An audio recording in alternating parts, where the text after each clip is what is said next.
1 0 139 motor and both strap-on signals ลือหึงอินเดียโดนวางยาจรวดล่วงเส้นดาวเทียมลับทำเอาดาวเทียมไทยขึ้นไม่ถึงวงโคจรจากคลิปข่าวสั้นที่ทางเราโพสต์ไปก่อนหน้านี้หลายคนคงทราบแล้วนะครับว่าเมื่อวันที่12 มกราคมเวลา 11:48 นาทีทาง GISTA ได้ส่งดาวเทียม TEOS-2A ของไทยขึ้นสู่อวกาศด้วยจรวด PSLV-462 ของอินเดียครับแต่ทว่า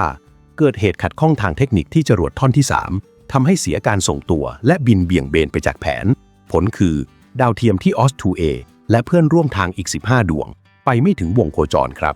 คาดว่าจะตกลงสู่มหาสมุทรอินเดียตอนใต้ซึ่งเป็นพื้นที่ห่างไกลชุมชนปลอดภัยต่อทุกคนครับฟังดูเหมือนข่าวร้ายใช่ไหมครับแต่อย่าเพิ่งถอดใจผมอยากชวนมาทำความเข้าใจแบบภาษาบ้านๆว่างานนี้เราเสียอะไรและยังเหลืออะไรบ้างข้อแรกเรื่องงบประมาณงานนี้เขามีประกันภัยการนำส่งครับพูดง่ายๆคือเคลมได้ครอบคลุมทั้งการสร้างใหม่และส่งใหม่ล้มได้ก็ลุกใหม่ได้ไม่สูญเปล่าแน่นอนข้อ 2 เรื่องจรวด PSLV ของอินเดียต้องให้ความเป็นธรรมนิดหนึ่งครับประวัติเขาดีมากส่งมา63 ครั้งสำเร็จถึง60 ครั้งคิดเป็น 95%ถือว่าเชื่อถือได้ระดับโลกแต่ครั้งนี้เป็นอุบัติเหตุทางเทคนิคจริงๆครับและข้อสุดท้ายสำคัญที่สุดดาวเทียมอาจสลายไปแต่สิ่งที่ไฟเผาไม่ไหม้คือองค์ความรู้และประสบการณ์ครับเพราะโครงการนี้เราไม่ได้แค่ไปซื้อของแต่ส่งวิศวกรไทยกว่า20 ชีวิตไปฝังตัวทำงานร่วมกับทีมระดับโลกที่อังกฤษถึง2 ปีได้สกิลการออกแบบและทดสอบกลับมาแถมชิ้นส่วนบางอย่างก็ผลิตโดยคนไทยพิมพ์เขียวความรู้อยู่ในมือเราแล้วครั้งหน้าสร้างใหม่บอกเลยว่าไวขึ้นแม่นยำขึ้นและเทพกว่าเดิมแน่นอนสรุปง่ายๆคือจรวดอาจพา TEOS-2A ไปไม่ถึงฝันแต่ประสบการณ์ได้พาทีมวิศวกรไทยก้าวข้ามขีดจำกัดไปเรียบร้อยแล้วครับเอาล่ะครับเห็นมุมมองฝั่งเราไปแล้วทีนี้ลองมาส่องชาวเน็ตนานาชาติกันบ้างว่าเขาคิดเห็นยังไงจะให้กำลังใจหรือวิเคราะห์เดือดแค่ไหนคัดมาให้เน้นๆครับแต่ก่อนไปลุยขอกำลังใจคนละ1 ไลค์และฝากกดติดตามช่องไว้ด้วยนะครับย้ำนิดหนึ่งว่าคำแปลในคลิปเน้นเพื่อความบันเทิงและสรุปใจความอาจมีคลาดเคลื่อนบ้างโปรดใช้วิจารณญาณนะครับเอาล่ะครับถ้าพร้อมแล้วไปเริ่มกันที่คอมเมนต์แรกเลยครับเริ่มกันที่คอมเมนต์แรกจากคุณ OurXXX เปิดประเด็นได้น่าสนใจมากครับเขาบอกว่าแปลกมากทุกครั้งที่ ISRO หรือองค์กรอวกาศอินเดียปล่อยดาวเทียมเพื่อการป้องกันประเทศมันจะต้องล้มเหลวทุกทีอุ๊ยเปิดมาก็ชวนสงสัยเลยครับเหมือนมีอาถรรพ์ดาวเทียมทหารหรือเปล่าพอเป็นเรื่องความมั่นคงทีไรจรวดงอแงทุกทีสินะ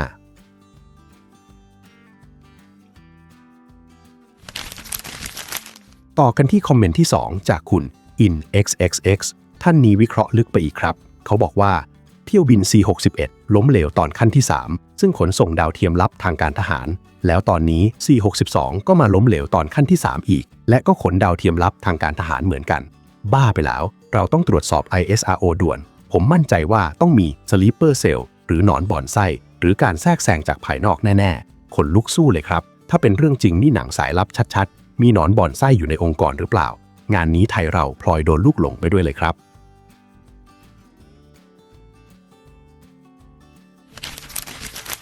มาที่ความเห็นที่3คุณ AshXXX ก็คิดเหมือนกันครับเขาบอกว่าสังหรณ์ใจอย่างแรงว่ามีใครบางคนกำลังก่อวินาศกรรมทุกครั้งที่มีดาวเทียมทหารแต่ก็ขอส่งกำลังใจให้วิศวกรที่ ISRO นะขอบคุณที่พยายามเพื่อประเทศชาตินั่นสิครับจังหวะมันนรกแตกเกินไปจริงๆพอมีของสำคัญปุ๊บร่วงปั๊บแต่ยังดีที่ยังให้กำลังใจคนทำงานครับ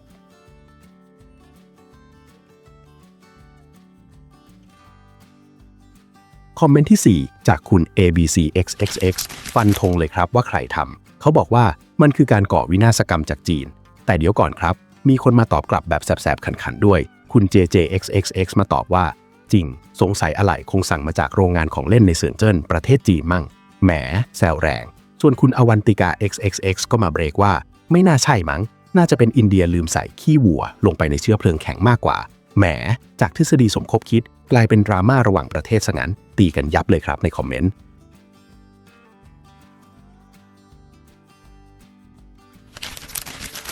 มาดูมุมมองการเมืองกันบ้างคอมเมนต์ที่5จากคุณ AlpaXXX เขาบอกว่าความผิดปกตินั้นหรอเมื่อไหร่ ISRO จะหัดพูดความจริงสักทีอินเดียควรโทษปากีสถานแล้วส่งเครื่องบินรบเทจัสไปถล่มเดี๋ยวนี้เลยใจเย็นครับพี่ดาวเทียมตกทีเดียวจะเปิดสงครามเพื่อนบ้านเลยละครับเนี่ยเดือดเกิน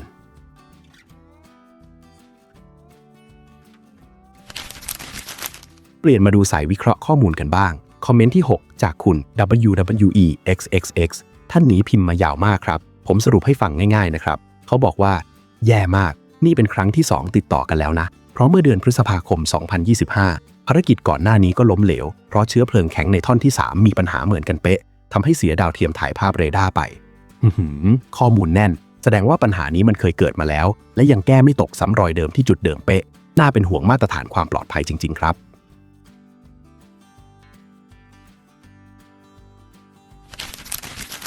คอมเมนต์ที่ 7 จากคุณ Bob XXX เขาบอกว่าใช่เลยเพราะผมเห็นจรวดท่อนที่ 3 มันหมุนติ้วๆผมก็รู้ทันทีว่าเรียบร้อยครับจบข่าว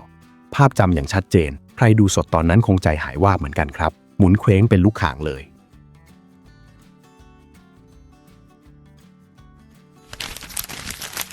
มาที่ความเห็นที่ 8 คอมเมนต์ที่เพิ่งเข้ามาใหม่จากคุณปรา XXX เขาบอกว่าดาวเทียมหมุนคว้างในชั้นบรรยากาศเอ็กโซสเฟียร์สรุปว่าดาวเทียมทั้ง 13 ดวงสูญหายไปในวันเยาวชนปี 2026 ซะอย่างนั้นต้องบอกก่อนว่าวันที่ 12 มกราคมตรงกับวันเยาวชนแห่งชาติของอินเดียครับเจ็บปวดจริงๆครับแทนที่จะได้ฉลองวันเยาวชนด้วยความสำเร็จดันกลายเป็นวันที่ดาวเทียมหายไปซะงั้นเศร้าเลยครับงานนี้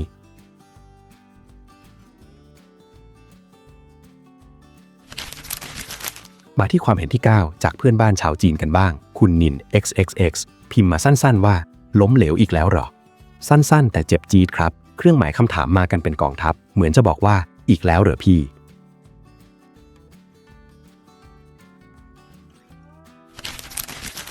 คอมเมนต์ที่ 10 จากคุณอวันติกา XXX เขาบอกว่าจรวดอินเดียเชื่อถือไม่ค่อยได้หรอกถ้าลองให้ปล่อยบ่อยๆเท่าจีนหรืออเมริกานะอัตราความสำเร็จคงไม่ถึง 30% ด้วยซ้ำอันนี้ก็วิจารณ์แรงไปนิดสถิติเขาก็90%กว่าอยู่นะครับพี่แต่อย่างว่าล่ะครับพลาดครั้งเดียวคนจำแม่นกว่าทำดี100 ครั้ง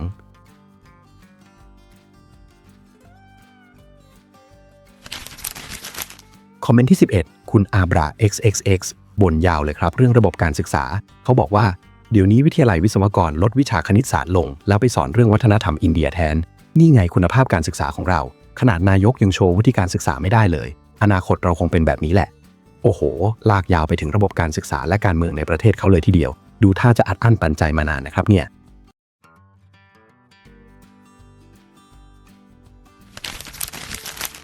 มาต่อกันที่คอมเมนต์ที่ 12 คอมเมนต์จากชาวเน็ตจีนอีกท่านครับคุณทัน XXX แซวมาแสบมากเขาบอกว่าสงสัยเชื้อเพลิงจะไม่ได้เติมน้ำศักดิ์สิทธิ์จากแม่น้ำคงคาไม่อย่างนั้นคงสำเร็จไปแล้วอันนี้ชาวจีนเขาแซวแรงเรื่องความเชื่อท้องถิ่นของอินเดียครับเล่นมุกแม่น้ำคงคากันเลยทีเดียว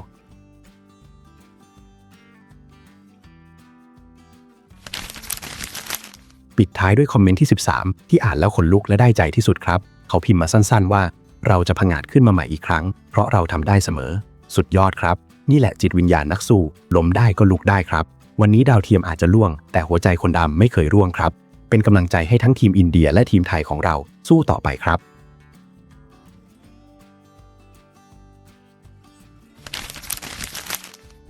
ครับคุณผู้ฟังก่อนจากกันวันนี้ผมอยากฝากข้อคิดสั้นๆเอาไว้ครับก่อนที่มวลมนุษยชาติจะก้าวหน้าไปได้ไกลเราต่างต้องผ่านความล้มเหลวและความเจ็บปวดมาก่อนเสมอครับความผิดพลาดในวันนี้ไม่ใช่จุดจบแต่มันคือบทเรียนที่ล้ำค่าที่สุดที่จะสอนให้เราสร้างสิ่งที่ยิ่งใหญ่กว่าเดิมในวันหน้า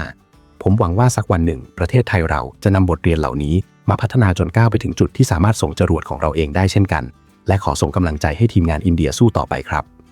แล้วเพื่อนๆล่ะครับฟังคอมเมนต์ชาวโลกไปแล้วคิดเห็นยังไงกับเรื่องนี้คิดว่ามันคืออุบัติเหตุทางเทคนิคจริงๆหรือแอบเชื่อทฤษฎีสมคบคิดว่ามีใครอยู่เบื้องหลังลองพิมพ์คอมเมนต์มาวิเคราะห์ให้ฟังกันหน่อยนะครับผมรออ่านของทุกคนอยู่อย่าลืมกดไลค์กดติดตามเป็นกำลังใจให้พวกเราด้วยนะครับแล้วเจอกันใหม่คลิปหน้าสวัสดีครับ